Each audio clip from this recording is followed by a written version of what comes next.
नमस्कार, मैं अनिल कुमार। फोटोशॉप की क्लास में आज हमारा पहला टूल है मूव टूल। देखिए, सबसे पहले आपको मूव टूल ही दिखाई देगा। मूव टूल फोटोशॉप को मूव आगे करने के लिए, बढ़ाने के लिए, चलाने के लिए बहुत ज़रूरी है, क्योंकि बिना मूव टूल के आप आगे कुछ कर ही नहीं पाएंगे। देखने में बहुत सिंपल टूल है। क्या है, जस्ट इसको पकड़िए और हिलाइए। देखिए कि ये आपकी लेयर ब्लॉक्ड है, तो आप इसको ओपन कर देते हैं और फिर इसको आप मूव कर सकते हैं। तो ये सब चीज़ें जो हम एक्टिविटीज़ करते हैं, उसमें मूव टूल का सबसे बड़ा रोल है। तो अकेला इतना ही नहीं कि आप हमें इसको केवल यहाँ से शिफ्ट करना हो, पकड़ के लेयर को, या कोई ऑब्जेक्ट हो उसको कर पकड़ना हो तो वो करने के लिए है। इसके अलावा भी बहुत सारे काम हैं मूव टूल के, वो हम सब इस क्लास में देखने वाले हैं। देखिए, जैसे ही आप ये मूव टूल सेलेक्ट करते हैं और आपको जैसे बताया कि ये लेयर लॉक्ड लेयर है, लॉक्ड लेयर को हम क्या करेंगे कि ओपन करने के लिए डबल क्लिक करेंगे, यहाँ पे ओके करेंगे। तो कर किससे रहे हैं, ये सब हम मूव टूल से ही कर रहे हैं। यहाँ पे जो भी हम जिस भी चीज़ को हिलाएंगे, जिस भी चीज़ को करेंगे, ये सब हमारा मूव टूल का ही काम है जो ये सारी चीज़ करता है। इसके अलावा देखिए क्या है कि जब आप इसमें ऑटो सेलेक्ट करते हैं, देखिए फर्स्ट चीज़ है ऑटो सेलेक्ट करा आपने। ये क्या काम करेगा अभी आपको दिखाई देगा। और एक है शो ट्रांसफॉर्म कंट्रोल्स। इसको अगर ऑफ कर देंगे तो यहाँ पे आपको जितने भी कंट्रोल्स थे ऑफ हो जाएंगे। ये भी हम देखने वाले हैं कि ये सब क्यों होते हैं। इसके अलावा जो अलाइनमेंट के जो हैं, आप देखेंगे किसी भी ऑब्जेक्ट को आगे लाना, पीछे ले जाना, उसको अलाइन करना, ये सब भी काम हम मूव टूल के हेल्प से ही कर पाते हैं। सबसे ज़्यादा और इम्पोर्टेंट इसमें जो एक्टिविटी है वो ये है कि ये दूसरी जो हम इमेज देख रहे हैं, बाय द वे ये दोनों इमेजेस मैंने pexel.com से डाउनलोड किए हैं, और आप उसमें pexel.com में जा सकते हैं, pexels.com, और यहाँ पे लिखिए फ्लोरिस्ट और आपको ये इमेज दिखाई देगी। इसको आप डाउनलोड कर लीजिए, लिंक आपको डिस्क्रिप्शन में मिल जाएगा। दूसरी जो इमेज है वो मैंने डाउनलोड की है, यहाँ पे मॉडल हेयर लिखिए और आपको ये इमेज मिल जाएगी।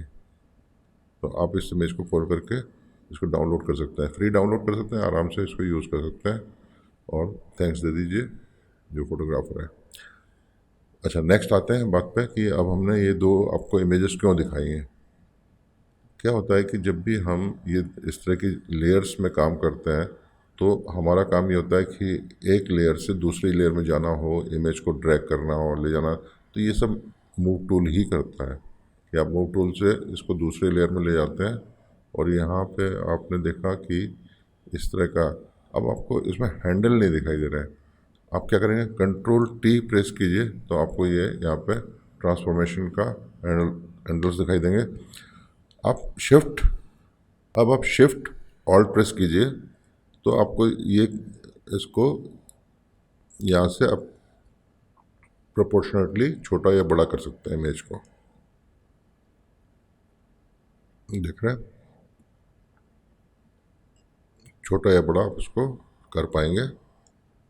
अगर आपको इसको रोटेट करना है थोड़ा, तो आप ऐसे रोटेट कर सकते हैं इमेज को।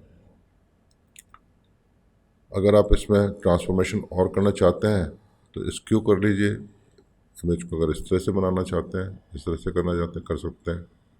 तो ये ट्रांसफॉर्मेशन है, ये सारे टूल जिसकी वजह से हम कर पा रहे हैं, ये मूव टूल है जिसकी वजह से हम इसमें इसको पोजीशन को चेंज कर सकते हैं।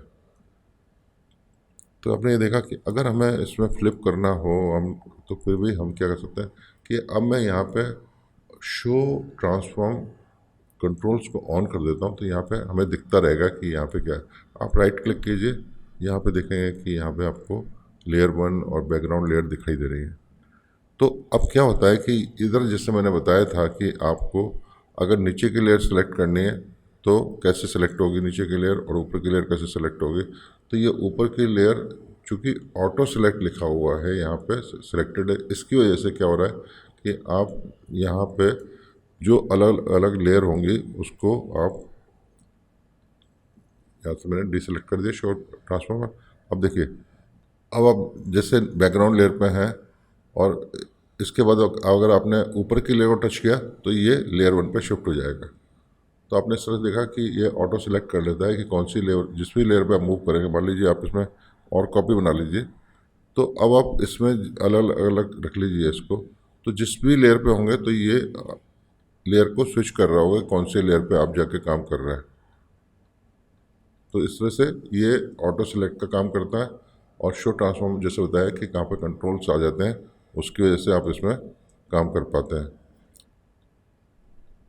अब आती बारी की अलाइनमेंट करने की, कि जैसे एक लेयर हमारी यहाँ पे है और दूसरी लेयर हमारी एक और है जो अलग से लेयर है। मान लीजिए कंट्रोल टी करके मैं इसको छोटा कर देता हूँ और थोड़ा एडिट कर देता हूँ जिससे आपको डिफरेंस पता पड़े। कंट्रोल यू करके मैंने इसका कलर चेंज किया इमेज का, तो ताकि आपको डिफरेंस दिखाई देगा। अब मैं क्या करता हूँ कि शिफ्ट दबा करके लेयर वन को सेलेक्ट कर देता हूँ, तो यहाँ देखते हैं कि हमारे ये ऑन हो जाते हैं अलाइनमेंट के बटन्स। इसको जैसे ही मैंने यहाँ से किया तो ये यहाँ पे हमारा एक वर्टिकली और हॉरिजॉन्टली यहाँ पे।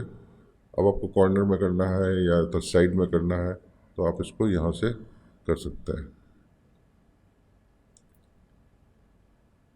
देखिए यहाँ पे हो गए।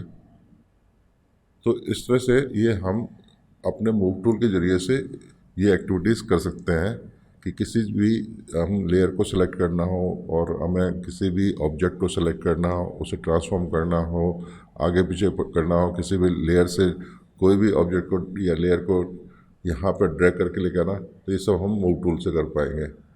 तो आशा है छोटी सी क्लास है तो समझ में आ गया होगा कि मूव टूल जो है बहुत यूज़फुल हमारा टूल है, जिसकी वजह से हम सारे जितने भी हमारी एक्टिविटीज़ हैं उसमें ये हमारी हेल्प करता है किसी भी चीज़ को ड्रैग करने में, पकड़ने में, ऊपर नीचे लाने में।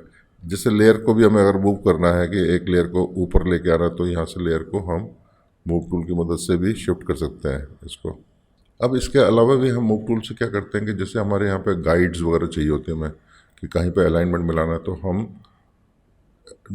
गाइड्स को यहाँ से ड्रैग करके लेके आ सकते हैं।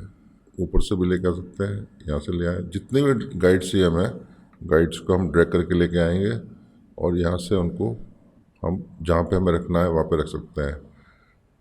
यहाँ प्रेफरेंसेस का जैसे डबल क्लिक करेंगे तो आपको यहाँ पे प्रेफरेंसेस का बटन जैसे क्लिक करेंगे तो यहाँ पे हम अपने बहुत सारी चीज़ों को चेंज कर सकते हैं। जिधर भी हमें टूल्स को जाना है या कुछ हमें इनेबल करना है, वर्क स्पेस में जाना है, तो ये सारी चीज़ें भी हम यहाँ पे प्रेफरेंसेस में जा कर के क्लिक करके कर सकते हैं। यहाँ पे आप साइजेस को अगर चेंज करना चाहते हैं कि राइट क्लिक करते हैं माउस के बटन को, पिक्सेल्स में आप ये जो आपके स्केल है वो पिक्सेल्स में चाहते हैं या आप यहाँ पे सेंटीमीटर, तो हमें इंचेस में चाहिए तो हम इंचेस में कर सकते हैं। आप यहाँ देखिए, मैं आपको थोड़ा सा नीचे करके दिखाई था कि अगर आप कॉर्नर से पकड़कर इसको लेके आते हैं गाइड्स को, तो आप जब उसको एक पोजीशन पे करते हैं तो यहाँ पे ज़ीरो आ जाएगा और यहाँ पे भी ज़ीरो आ जाएगा आपका, देख रहे हैं आप। तो आपके जो गाइड की पोजीशन है उसको भी आप अपने यहाँ से देखिए, इधर से ला करके हमने ज़ीरो और ज़ीरो को यहाँ ले आए, तो हम अपने स्केल को उसके हिसाब से चेंज कर सकते हैं कि कहाँ पे हम चाहते हैं। अगर हमें यहाँ से जीरो से शुरू करना है तो यहाँ से हम इजीली काउंट कर सकते हैं कि ये कितना बड़ा इमेज है और यहाँ पे भी हाइट में कितनी बड़ी इमेज है, तो यहाँ से हमें काउंट करने में आसानी होगी। तो इस तरह से आपने देखा कि हम अपने प्रेफरेंसेस को भी यहाँ से मूव टूल की वजह से खोल सकते हैं और अपने गाइड्स वगैरह को भी हमें लाना हो वो हम कर सकते हैं। साइजेस को इंचेज में अगर चेंज करना है तो वो भी कर सकते हैं। तो आशा है आपको ये आज के ये जो छोटी सी क्लास है समझ में आई होगी और आप इसका बहुत अच्छी तरह से यूज़ कर पाएंगे।